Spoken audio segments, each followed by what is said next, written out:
All right. Injuries for today. K1 still calf, will not practice. Jimmy Garoppolo calf, will not practice. Trent Williams shoulder, not practicing. Kittle calf, not practicing. Samson had become hamstring, not practicing. Alex Mack will have a vet day. Josh Norman's chest is limited. Kinlaw knee limited. Elijah Mitchell shoulder limited.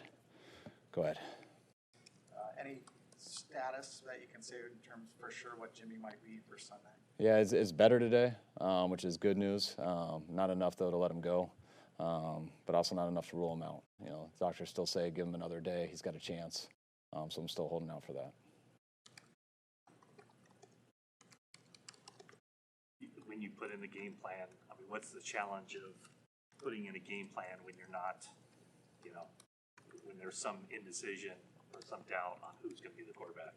It's always a challenge, but a little different at quarterback, but we're used to that with the number of positions, and and still, regardless of which way you go, there's a few different plays here and there, but quarterback's still got to do similar stuff regardless of who's in there.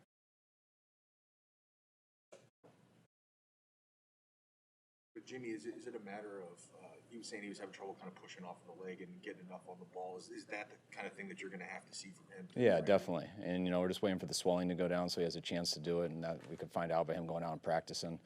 Has gone down, which is a good sign compared to how we felt Sunday night, but not enough to let him go out there today. I think you said in the past that Trey Lance was getting 80% of the scout team work. Has that been kind of consistent from week 1 through 4, that you get maybe 20% of the actual first team reps? I'd say it's a good estimate. I mean, nothing's been different than any time we've had a starting quarterback and a backup here. We do comp periods versus our defense, which they split it. Everything else, usually the starting quarterback gets it. Scout team guy, second guy does everything on scout team.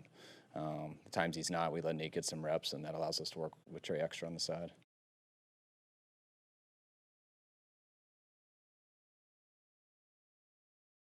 Is that it? George it was a very awkward hit that he took, an awkward fall. Was there anything that came out of that? No, I saw it. I think the whole stand saw it. Every player in the field saw it.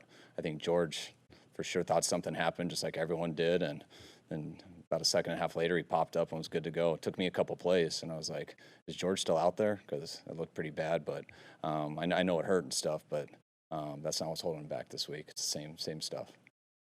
So he was fortunate on that one. Who's in charge of making adjustments and protection at the line of scrimmage? Like the whole offense. Are you talking about who calls stuff?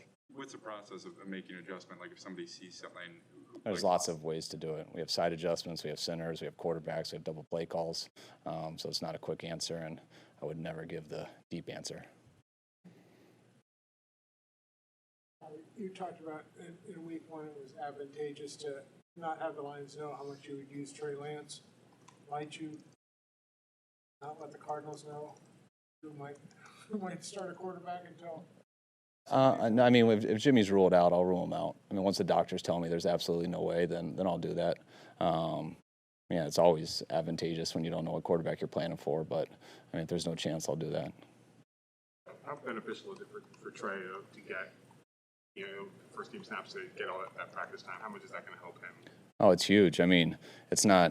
It's huge for whoever goes in that week. You put in a new game plan on Wednesday morning, and they go out and practice it on Wednesday, and then Thursday you put in a whole new thing for third down, short yardage, goal line, things like that, and they go out Thursday and do it, and Friday you try to review some stuff, but you put in a bunch of red zone stuff. So that's why no matter what the position is, usually the guys you're expecting to play get all those reps, because it's not just the same stuff. You're doing them versus different fronts, different coverages. So to have a week, I think it was huge for him too, having all that time where he could just go play quarterback and do some other cards, some other defenses, and not really get tied down to learning what's in that day, just playing football and getting better at that.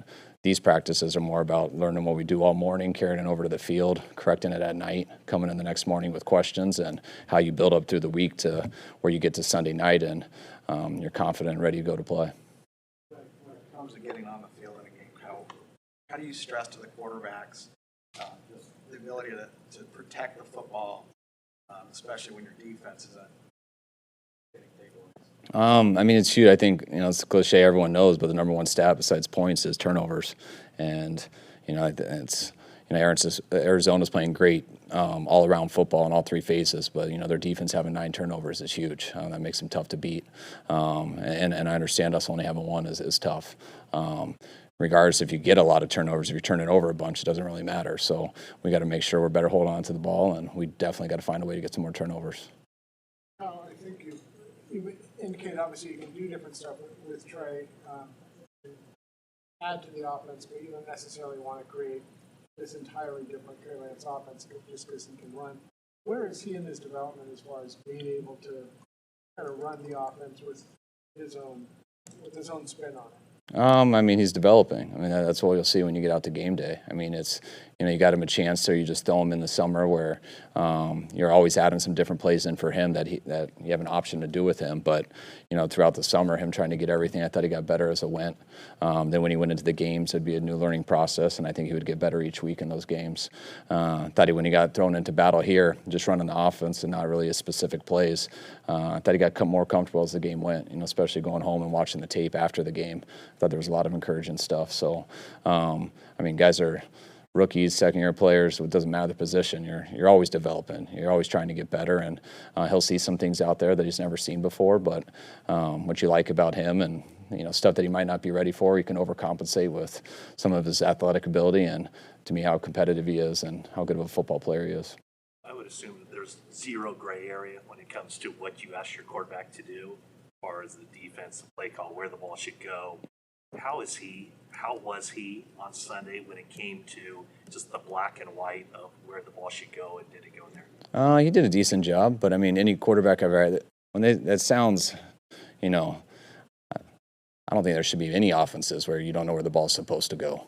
That sounds great, and it's pretty good if it's on air or if it's 7-on-7, but there's pass rushes involved, there's blitzes, there's disguises, there's people who don't get open. So you got to be able to see all that and understand if it's automatic, you should always hit the automatic plays. That means you have an offense that you know where the ball's supposed to go and what the play's for. How quickly do you recognize that it's defended? How quickly can you get to 2? How quickly can you recognize it's not the right look? It might be the perfect look, but you can't hang on the 3 technique and you got to break. Do you go to number 2 and get rid of it, or do you try to scramble right away? Those are all things that are options. They're not options for everybody, but those are things that are options for Trey. And that's the stuff he's working through. So I would assume also with Jimmy, scramble or run is far, far down on the list of progressions. Do you bump that up with Trey and make it sometimes your second read or your third read? Yeah, but it's not. You never tell a guy, "Hey, number 1's not open." You just stop and you run. I mean, if someone isn't capable of doing all that stuff, eventually you do tell someone something like that. But that's also pretty easy to stop too. There's a feel to that. I mean, Jimmy, it's not like he only runs when all 5 eligibles are covered. Sometimes he'll see a crease in the front, and they're not holding the lanes too well in the pocket. And I think you guys see Jimmy a lot move the chains with his legs. So that's not the number one thing on his mind. I'm not trying to put in a lot of quarterback draws and things like that. But no matter what type of quarterback you are, you better be able to move the chains with your legs here and there. As he's learning to execute the offense, what can his improvisational ability do for him and for the offense? Anytime you can have a guy who can create an off-schedule play and buy more time, I mean, that's great. I mean, when you can run around when people are playing soft zones, I mean, those only can hold up so long. But that starts turning into a little bit backyard ball. And when you get into some of those situations, sometimes it's late in games, you're down a lot, and you can create and make some big plays. But it's got to be that type of game. You don't want to force that type of game, and that's stuff I think we'll get used to with Trey, and he'll get used to with us. What was his technique, footwork like in the Seahawks game? Did that kind of lapse a little bit with the excitement of the moment of him going in?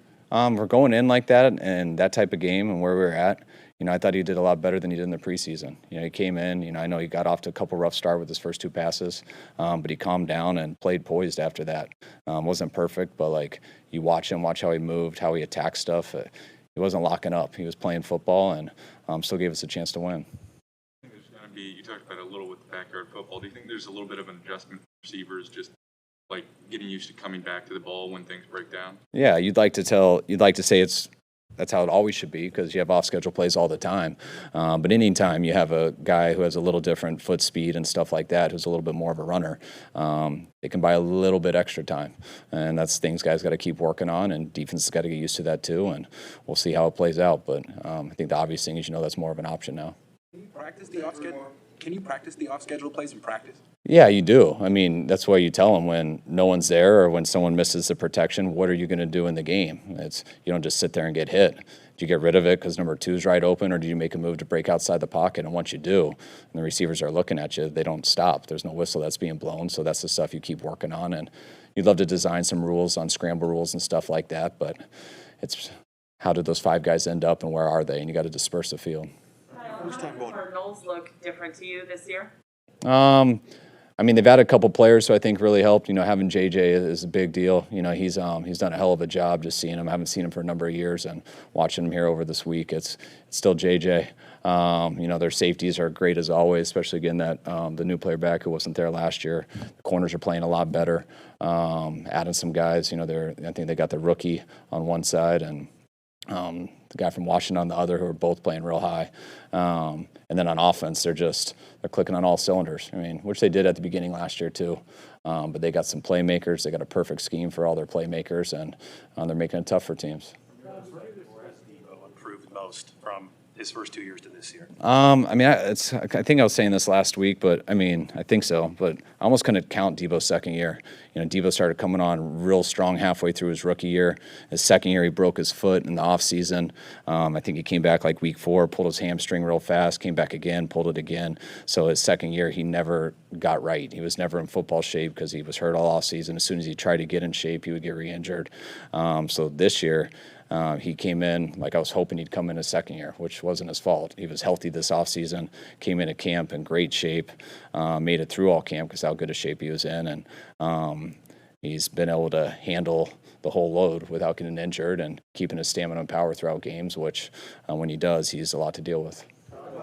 How deep did you get into trade talks for Stephon Gilmore? And we looked into all of it, but there's, we obviously didn't go through with it. Back to Arizona, obviously, it might not feel like that long ago. What did you learn from that experience? Were there things that when you looked back, that you took away that maybe made you a better coach or anything like that? I think it hardened us all a little bit. You go through a month of that, and the situation, it wasn't I don't think that time was fun for many people in the world. But yeah, that was a tough deal for us, and we like to say we persevered through it. We were able to come up with a big win versus Arizona there, I think the second to last week of the year. But you learn a lot about the guys through the good and the bad, and how we were all really able to stay together. And you go through that, and you get to the next year, and like we are now, and you go through some tough times and stuff. But the more you go through hard experiences, it hardens you, and it can build you in a certain way. And I like to think that it made our team stronger. All right, guys. Thanks.